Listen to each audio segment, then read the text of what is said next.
The fear of death is very real, especially now with COVID. Soon my husband and I are going to be traveling by airplane from Ethiopia to the United States. I'm going to be in crowds. I'm going to be with other people on the airplane close. I might get COVID. I might die. But I like to think that I'm not really afraid of death. The fear of death is very normal, and yet God tells us many times to not be afraid. I hope that looking at God's Word today will be a spiritual prescription to give you joy instead of fear.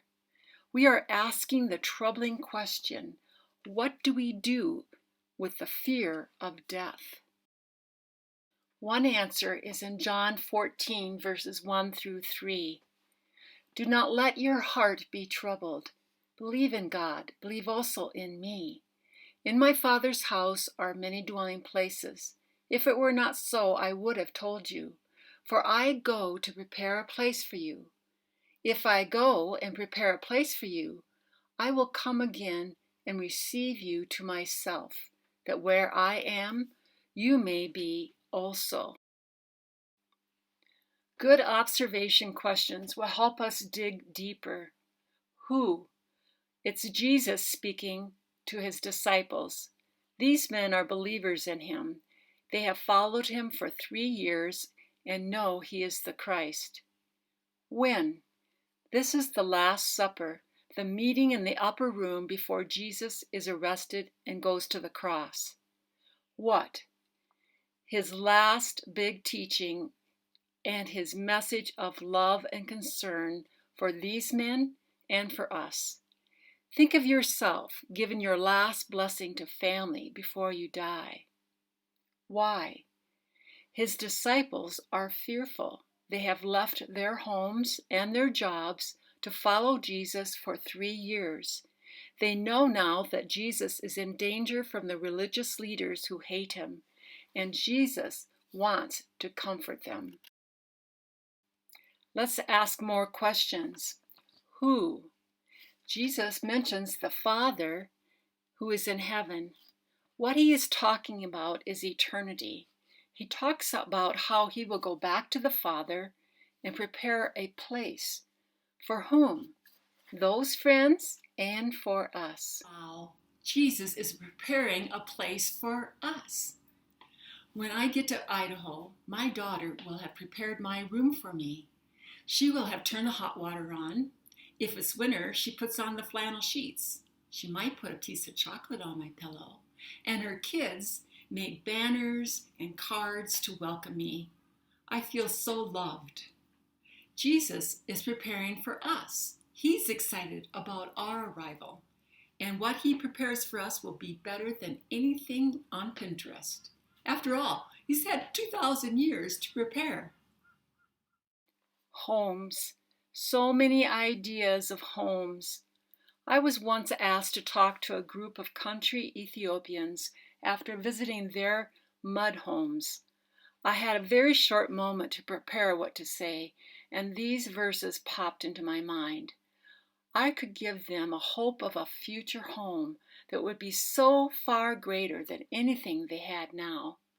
I wanted them to know Jesus values them and is lovingly preparing a great home for them. We can rest our minds on a great promise that gives us hope. Do not let your heart be troubled. In my Father's house are many dwelling places. I will come again and receive you to myself, that where I am, you may be also. A great promise. Recently, we heard about one of our favorite pastors, Tim Keller, who now has cancer. This is what he wrote. We use this opportunity to be weaned from the joys of this world and to desire God's presence above all. I also went through a weaning 15 years ago when I decided to leave the States for Africa. This is one of my very favorite prayer books. It's by Ruth Myers, a missionary to Southeast Asia. Years ago, I wrote in it. It was 2002. The Lord is opening my heart to consider going to Africa full time, to give up my home, and to make Him my blessed refuge, to be placed where He wants me. It took me another 3 years before I was really weaned and ready to go. I knew God was calling me. I knew God had called my husband, but it was a process. In the same way, it's a process to overcome a fear of death. We don't overcome it in one 9-minute meditation. But if we want to overcome that fear of death, we do need to place our faith and our hope in that future home. This prayer became a real comfort to my heart over the years, and it still comforts my heart as I think about home and as I think about death. Thank you that you have me in the place you want me just now. How delighted I am to have you as my dwelling place, where I can settle down, feel secure, and be content anywhere on earth.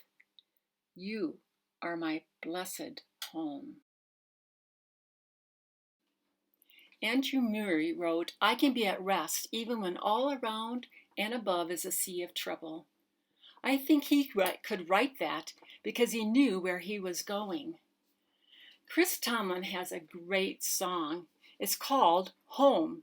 Look it up. It's really encouraging. Don't worry, I'm not going to sing it, but here are some of the words. I know where I'm going. I'm going home. The world is full of pain and suffering. A better place is waiting for me in heaven. I'm going home. Oh, I want to go where fear is gone. Every chain is broken, where I belong. I'm going home. So what is our spiritual prescription for joy today? Don't let your heart be troubled. Believe in God and Jesus. Trust Him. And take time to meditate on your future home. If you liked this today, click like.